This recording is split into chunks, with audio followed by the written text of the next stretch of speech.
สบายดีเด้อพี่น้อง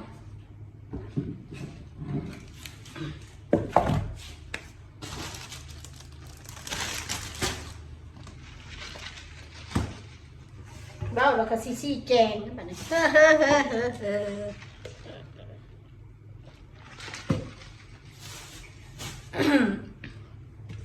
ขอบอกแล้วอย่าคอมเมนต์หยาบคาย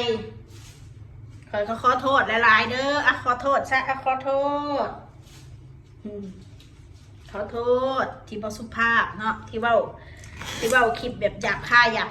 เนาะขอโทษนะเด้อให้อภัยข่อยในเด้ออย่าเครียดนะข่อยเด้อ FC ข่อยขอโทษข่อยบ่มีเจตนาจะข่อยตั้งใจซื่อๆข่อยขอโทษถ้าผิดใจอะไรก็ข่อยขอโทษ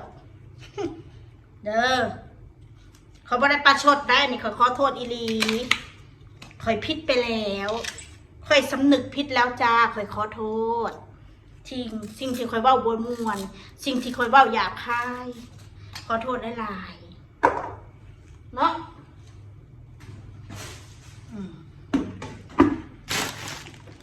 ถ้าบ่อยากให้ข่อยเว้าแบบนี้ก็อย่ามาถามเด้ออย่ามาเฮ็ดใส่ข่อยแล้วอย่ามาถามบ่ต้องมาเฮ็ดใส่ข่อยนะแล้วก็บ่ต้องมาถามข่อยของแบบนี้นะข่อยตอบถามคนถามเพราะว่าข่อยเกิดมาข่อยก็บ่เคยไปถามคนแบบสะทุนแบบนี้จักเถื่อนะข่อยก็เลยตอบแบบสะทุนแบบสิ่งที่ซุปเจ้ารับบ่ได้ทั้งที่มันเป็นความจริงมันคือเรื่องจริงแต่ก็รับไม่ได้เอง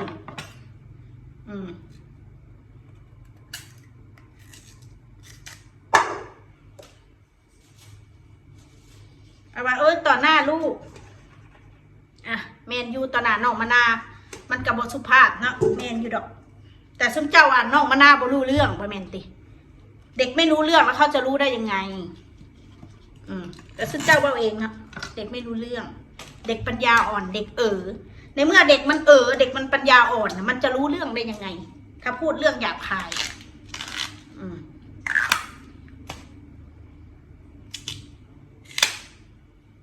ก็อย่าสรรหามาคอมเมนต์เราแบบนี้ห้ามได้บ่ซุนเจ้าห้ามเขาได้บ่ห้ามบ่ได้แล้วซุนเจ้าก็ห้ามข่อยบ่ได้คือกันข่อยเป็นตัวของตัวเองเด้ข่อยเป็นคนเว้าดีข่อยตอบดีเว้าเลอะเทอะข่อยก็ตอบแบบเลอะเทอะนะข่อยตอบคนที่มันเว้าใส่ข่อยเด้แต่คนที่ข่อยบ่ได้เว้าให้แล้วคนที่บ่ได้เว้าให้ข่อยก็อย่าเมารวมสิ่งใดมันบดีก็ให้เลื่อนผ่านซะไป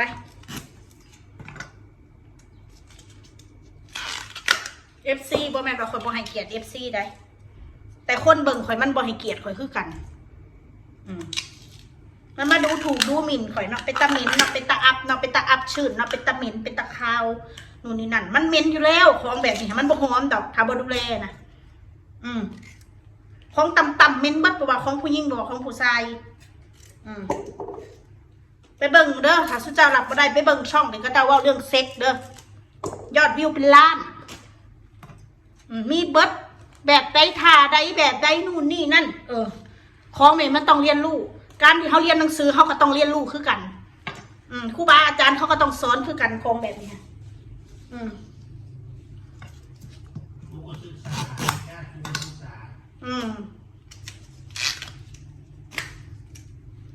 การมีเพศสัมพันธ์คุณวิธีป้องกันแบบไหนเพื่อไม่ให้ติดเชื้อ HIV บอกเพิ่นเชื้อหยังเชื้อเอดบอกเขาสอนมาเถอะล่ะแต่ซุ้มเจ้าถ้าคอยว่าซุ้มเจ้าพลับบ่ได้คอยกระตอบตามที่มันท้ามามินเนาะเป็นตาเอฟชื่นเนาะเป็นตามินเนาะเอามินถาบร่างคอยตอบพิษมองได้ล่ะถ้าอยากหูก็เอามือลูบเบิ้งเอามาดำเอามาลูบแล้วก็เอามาดมใส่หูดังเบิ่งว่าโอ้มินว่ะมินแล้วก็เอาไปล้างมีบนน้ำยาล้างบ่มีไปซื้อมาเซเว่นแต่อึดเพียงตามห่างตามร้านค้าน้ำยาล้างเจ้ามาว่าอยากซีอ้วกอยากซีห้าเป็นตะขี้เดียดว่ามันได้แนวใดนี่ถ้าอยากซีห้าอยากซีอ้วกนะมีผัวบ่ได้เด้อมีลูกบ่ได้แล้วก็มีผัวบ่ได้ ถ้ารับคองแบบนี้บ่ได้นะถ้าเว้าสามีรับบ่ได้แหละซุ่มเจ้ามีลูกมีผัวบ่ได้ ถ้าคนเว้าแบบรับบ่ได้นี่คือคนบ่มีผัวคนมีผัวนี่ล้วนแต่มันสิเฮ็ดได้ผัวนะบางคนมันบ้ากามมันนอนน้ำเมียดีๆบ่มนอนดีๆเด้มันไปหมัดมันเอาเทียนมาล้นบางคนผัวมันบ้ากามแล้วแต่มันสิเฮ็ดแล้วจนกว่ามันพอใจอยู่กว่าแล้วอันนี้ว่าเฉพาะผู้ชายมันบ้ากามมันก็เฮ็ดไปแล้วแต่มันสิเลียมองได้มันก็เลียแม่นแต่แหละนะ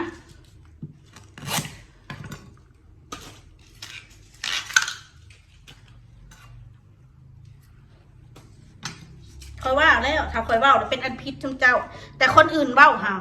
ชุมเจ้าไปกดไลค์ให้มันดีใจถูกใจสิ่งนี้ว่าซะแต่ถ้าคอยว่าค่ะติดีดไล่อย่างเดียวบ่พอใจ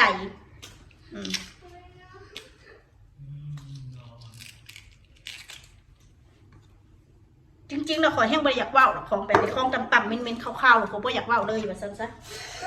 ฮ้อนเพราะ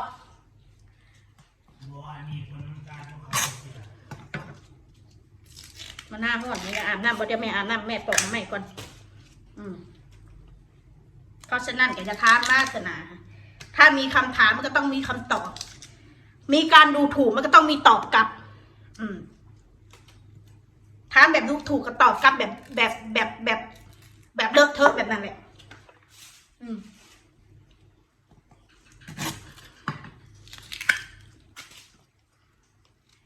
ที่แกงมาไม่ไรให้กินลืมซื้อกระดูกหมูมาใส่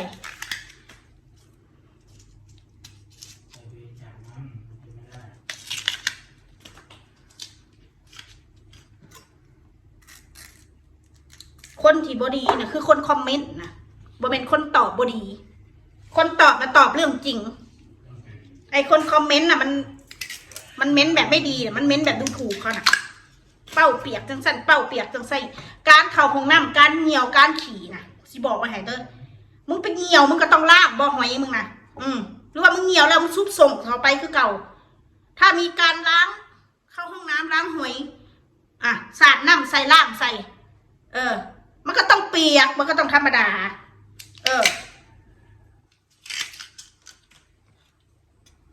นอกจากคนเหี่ยวหรือบ่ล่างมันก็เหม็นบาดนี่คลองแบบนี้เสียบ้านได้สัก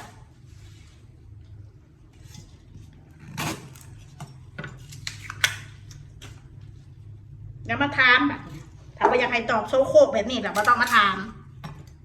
บ่ต้องมาว่าใส่กับกูเป้าเปียกจังสั้นเป้าแห้งแบบนี้บ่ต้องว่าสุกูเลยรับมาได้ก็แล้วแต่ของแบบนี้คือมีผัวมาได้คือเบ้าอะไรถ้ารับมาได้คำเบ้าแบบนี้ก็คือมีผัวมาได้ของแบบนี้เขาไม่นำเอาออกมาพูดในโซเชียลหรอกของต่ำๆแบบนี้นะบอก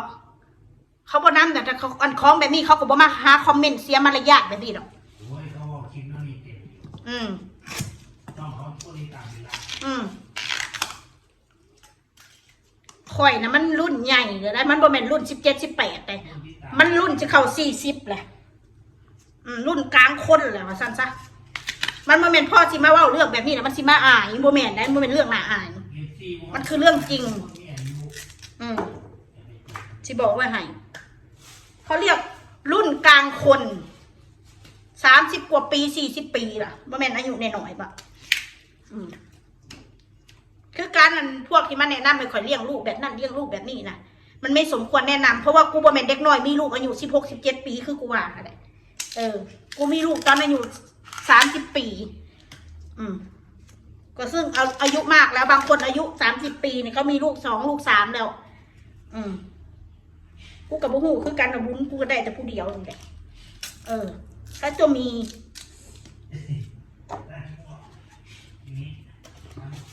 รับก็ได้ถ้าเขาว่ารับให้ได้แน่มันคือความจริง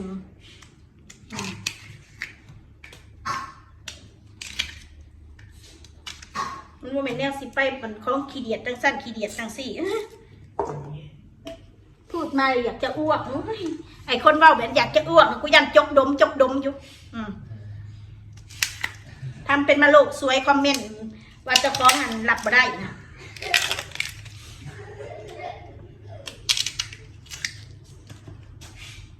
กับเวลาสุดากูนี่คือเก็บกดนี่เก็บกดมาจากปางใดกูกับโบหูคุดอมดาแม้แต่คนตายแล้วก็ยังคุดอมดาบัดพวกมึงด่าแต่กูด่าขึ้นนะรับให้ได้น้ำเอาละพี่น้องสำหรับคลิปนี้กับสำนีเด้อถ้าว่ายังผิดพลาดไปขอโทษขออภัยขอโทษผิดไปแล้วค่ะ